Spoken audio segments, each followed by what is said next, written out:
আল্লাহর নবী বলেন কোন মানুষ যদি ফজরের নামাজে 2 রাকাত সুন্নত পড়লো, 2 রাকাত সুন্নত, রাসূল বলেন রাকাতা সালাতুল ফজরে খায়রুম মিনাদ দুনিয়া ওয়া মা ফিহা, ফজরের 2 রাকাত সুন্নত দুনিয়ার মধ্যে যা আছে তার চেয়েও দামি।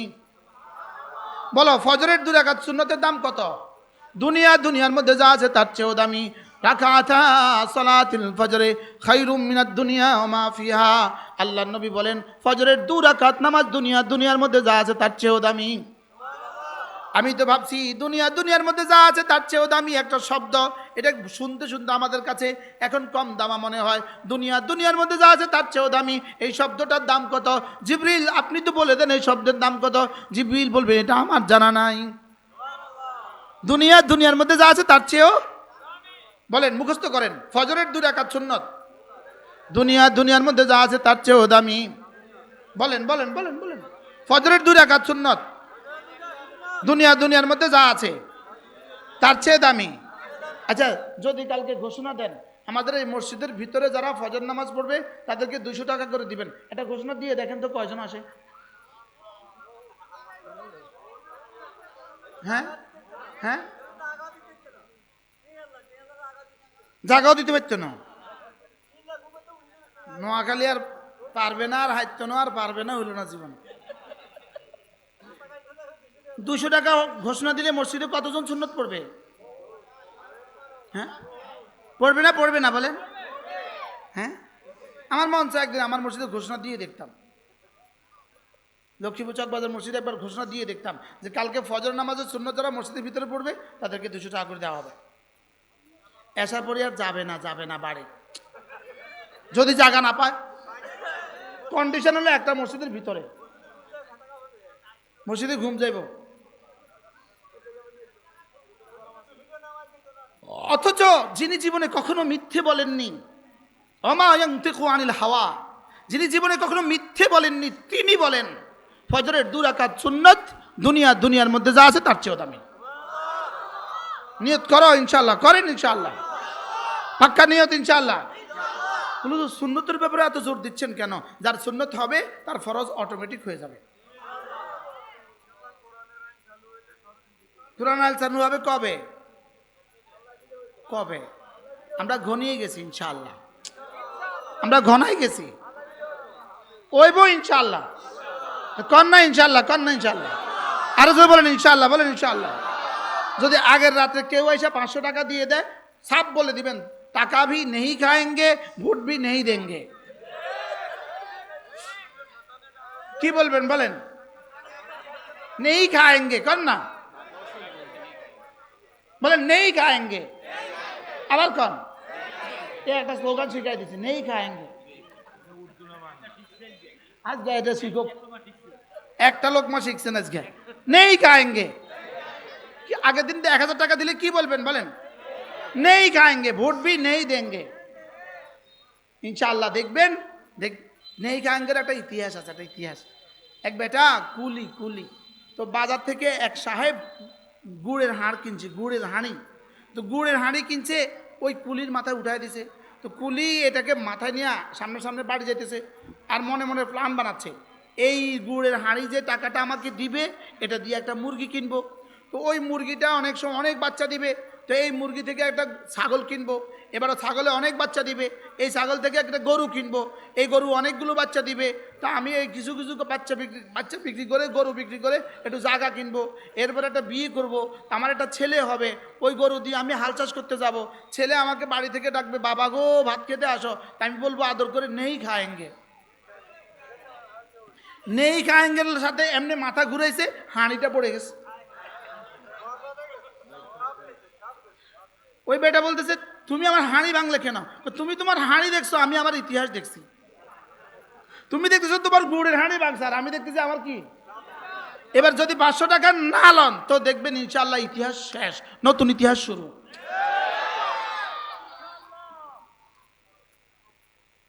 ঠিক আছে তো ইনশাআল্লাহ? কিসের উপরে ইনশাআল্লাহ বলছেন? কি লেগে কোশ্চেন ইনশাআল্লাহটা আমার একটু বুঝাই কোন। ইনশাআল্লাহ বলেন না ইনশাআল্লাহ, বলেন ইসলামের পক্ষে ইনশাআল্লাহ, আবার বলেন ইনশাআল্লাহ, ইসলামের পক্ষে ইনশাআল্লাহ।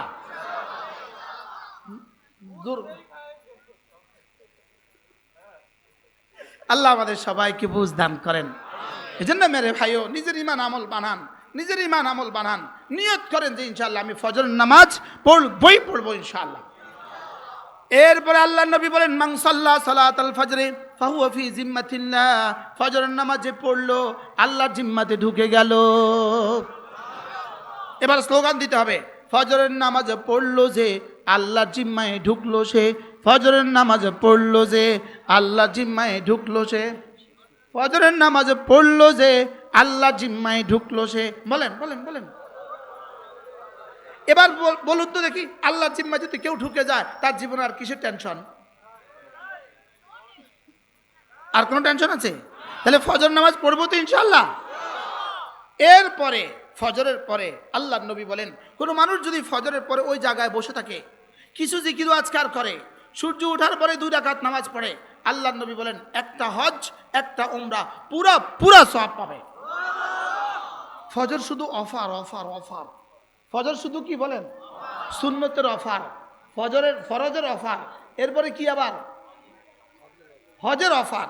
আল্লাহ তাআলা আমাদের সকলকে কথাগুলো বুঝা মানা সহজ করে দেন, সকলে বলি আমিন। হযরত আব্দুল্লাহ ইবনে আব্বাস রাদিয়াল্লাহু তাআলা তিনি বলেন যদি কোনো মানুষ ঈমান আমলওয়ালা হয় আল্লাহ তাআলা তাকে নগদ 5টা পুরস্কার দিয়ে দেয়। নগদ কয়টা পুরস্কার? ঈমান আমলওয়ালা হলে নগদ 5টা পুরস্কার দিয়ে দেয়। 1 নম্বরে দুইয়া আনলিল ওয়াজহে, চেহারাটাকে সুন্দর করে দেয়। 2 নম্বরে নূরান লিল কলবে, হৃদয়টাকে আলোকিত করে দেয়। 3 নম্বরে সিহাতান ফিল বাদান, শরীরটাকে সুস্থ করে দেয়। আচ্ছা, মদ্যফের শরীর ভালো থাকে নাকি যে ঈমান আমল মতে চলে তার শরীর ভালো থাকে? যারা ফজর পড়ে না এদের কিডনি অচিরেই আক্রান্ত হবে। যারা ফজর পড়ে না তাদের শেষ পর্যন্ত কি লাগবে বলেন? ডায়ালিসিস লাগবে। বলেন কি লাগবে? যারা ফজর পড়ে না বলেন বলেন বলেন তাদের কি লাগবে বলেন? ডায়ালিসিস লাগবে। কেন ডায়ালিসিস লাগে? কারণ ফজর দিয়েছেই রব্বে কারীম সারা রাতের শরীরে যা জমা হয়ে গেছে তা ফ্রেশ করার জন্য। কি ভাই, তাহলে ফজর পড়বো তো ইনশাআল্লাহ? না, জোয়ানরা বলেন, জোয়ানরা ফজর ফজর ফজর। আমি একটা দল গঠন করছি, আমার একটা দল আছে, বলবো আমার দলটার নাম কি? আমার দলের নাম হলো ফজর প্রজন্ম। বেনামাজিকে খুঁজে বেড়াই, বলেন নামাজিকে বন্ধু বানাই। এই হলো আমার একটা দল। এই দলের সভাপতি আমি, সেক্রেটারি আমি, আর সদস্য কে কে হবেন? আল্লাহু আকবার, সব সদস্য হয়ে গেছে। হ্যাঁ, রোজানা 6 তাসবিহ পাবন্দি করব। 6 তাসবিহ সুবহানাল্লাহ 100 বার, আলহামদুলিল্লাহ 100 বার, আল্লাহু আকবার 100 বার, লা ইলাহা ইল্লাল্লাহ 100 বার, যে কোনো একটা দুরূদ শরীফ সাল্লাল্লাহু আলাইহি ওয়াসাল্লাম 100 বার, আস্তাগফিরুল্লাহ 100 বার। এই 6 তাসবিহ লাজিম করব ইনশাআল্লাহ। কয় তাসবিহ ইনশাআল্লাহ? আমি হলাম 6 তাসবিহর ফেরিওয়ালা। আমি কি বলি? আমি একটা স্লোগান দেই, 6 তাসবিহ 6 তাসবিহ 6 তাসবিহ, সবক দিয়েছেন মোদের নবী, সবক শুনিয়েছেন আহমদ শফি, সবক ফেরি করছে মুশতাকুন নবী। করবো তো ইনশাআল্লাহ। তাহলে নামাজ আর জিকির নিশ্চিত করব। আখেরি সবক, যে অবস্থানে আছেন আপনি নিয়ত করেন আপনার ছেলে মেয়েকে আপনি দ্বীন শিখাবেন। বলেন ইনশাআল্লাহ, বলেন ইনশাআল্লাহ। ছেলে মেয়েকে দ্বীন শিখানো ছাড়া আগামী প্রজন্মকে বাঁচানো যাবে না। প্রজন্ম বাঁচানো যাবে না, দেশটাকেও বাঁচানো যাবে না, এ দেশকেও বাঁচানো যাবে না, এদেশের মানুষগুলোকে বাঁচানো যাবে না, ঈমান আর ইসলামকে বাঁচানো যাবে না যদি আপনার ছেলে মেয়েকে আপনি দ্বীন না শিখান। বলেন ইনশাআল্লাহ, বলেন ইনশাআল্লাহ। আমি আমার ছেলেকে আমার মেয়েকে আমি কি শিখাবো? ইনশাআল্লাহ দ্বীন শিখাবো। যারা বিয়ে করো নাই তোমরাও বলো যে আমি আমার ছেলে মেয়েকে দ্বীন শিখাবো। বলেন ইনশাআল্লাহ, বলেন। যাদের হবে না তারা কেন বলছেন? কইতে পারে, চিন্তা করে আপনি বলবেন আমি নাতিকে পড়াবো।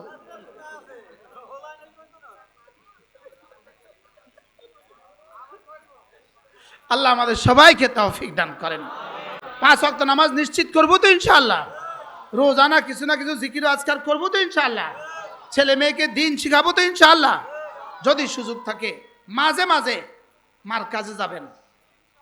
আমাদের রামগঞ্জের মারকাজ কোথায়? এটা মারকাজ লক্ষ্মীপুর না রামগঞ্জ?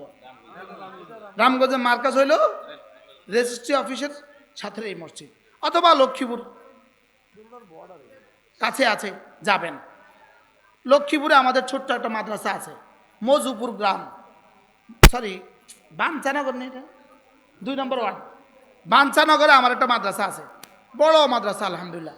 প্রত্যেক ইংরেজি মাসের দ্বিতীয় শনিবার, দ্বিতীয় শুক্রবার আমি এখানে মাগরিব থেকে এশা বয়ান করি। আপনাদের কাছে কাছে বাঞ্চানগর, আপনাদের কাছে প্রত্যেক ইংরেজি মাসের দ্বিতীয় শুক্রবার আসর থেকে এশা, আগামীকালকে হবে ইনশাআল্লাহ।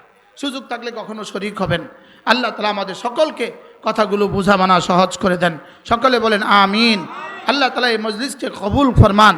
যারা আমাকে কষ্ট করে নিয়ে আসছেন, আল্লাহ তাআলা তাদেরকে উত্তম বিনিময় দান করেন। আল্লাহ তাআলা আমাদের সকলকে ঈমান আমলের দৌলত দান করেন। সুবহানাল্লাহি বিহামদিহি, সুবহানাকাল্লাহুম্মা বিহামদিক, আশহাদু আল্লা ইলাহা ইল্লা। রব্বে কারীম আমাদেরকে দুনিয়াতে দিয়েছেন অল্প সময়ের জন্য। মূলত দুনিয়াতে দেওয়ার মাকসাদ কি ছিল আল্লাহ তাআলার? আমাদেরকে দুনিয়ায় পাঠিয়েছেন শুধুই আল্লাহ তাআলার বন্দেগীর জন্য, ইবাদতের জন্যই আমাদেরকে পাঠিয়েছেন। বাকি কাজগুলো কেন করব? বাকি কাজগুলো করতে হবে ইবাদতের সহযোগিতার জন্য। আমাদের জীবনের কাজ হলো, প্রথম কাজ হলো ইবাদত। বাকি জীবনের সমস্ত ব্যস্ততা হলো ইবাদতের সহযোগিতা। মনে হয় বুঝেন নাই? যেমন এই স্টেজটা ওয়াজ নয়, এটা হলো ওয়াজের সহযোগিতা। এটা না হলে ওয়াজ করা যেত না, এই প্যান্ডেলটা না হলে ওয়াজ করা যেত না। তাহলে এটা কিন্তু ওয়াজ নয়, এটা কি? এটা ওয়াজের সহযোগী। আমাদের জীবনের প্রতিটা কাজ এটা হলো ইবাদতের সহযোগিতা। ইবাদতের কি? তাইলে যার যেই পেশা আছে, এই পেশা, যার যেই কাজ আছে, এই কাজ, এই সব হলো ইবাদতের সহযোগিতা। আমাদের জীবনে কাজ হলো মূল 2টা, কাজ, নামাজ। বলেন, আবার বলেন, আবার বলেন। তাহলে জোহর থেকে, ফজর থেকে জোহর কাজ, জোহরে ছুটে গিয়ে নামাজ, আবার কাজ, আসরে আবার নামাজ, আবার কাজ, আবার নামাজ, আবার কাজ, আবার নামাজ, আবার কাজ, আবার নামাজ। তাহলে আমাদের জীবনের সিদ্ধান্ত হলো কাজ, নামাজ। বলেন কি কি বলেন? আমাদের জীবনের সিদ্ধান্ত কি? যেমন গরু, ছাগল, এগুলোর জীবনে কোনো কাজও নাই, নামাজও নাই।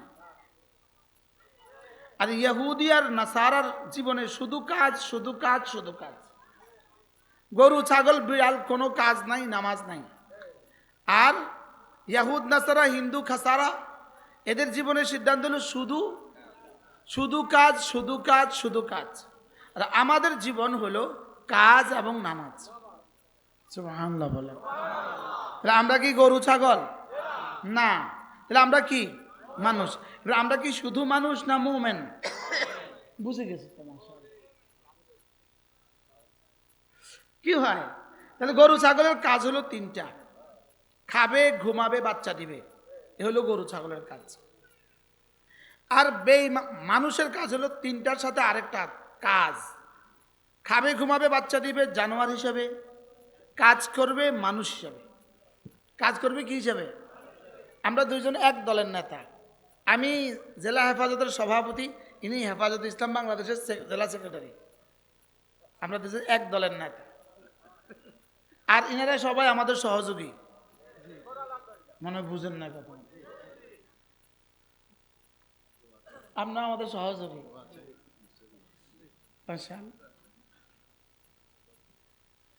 তাহলে বলুন তো, বুঝে থাকলে বলুন তো দেখি, গরু কি করে? গরু কি কি কাজ করে?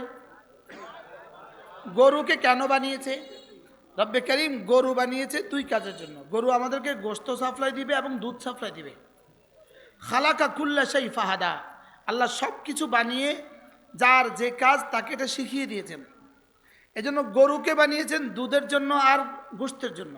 এজন্য গরু বুঝে খাবার ছাড়া তার কোনো উপায় নেই, এজন্য সে 24 ঘন্টা খায়। মনে হয় বুঝেন নাই? কারণ কি? সে জানে তাকে বানিয়েছে গোশতের জন্য আর দুধের জন্য। সে খাওয়া ছাড়া গোশত আর দুধ হবে না। বুঝাইতে পারছি? তাহলে এবার বুঝে থাকলে বলুন তো দেখি, গরু ছাগল কি করে? খায়, ঘুমায়, বাচ্চা দেয়। এবার হিন্দুরা বিধর্মীরা কি করে? খায় আর কি করে? কাজ করে। এবার মুমিন কি করবে বলেন?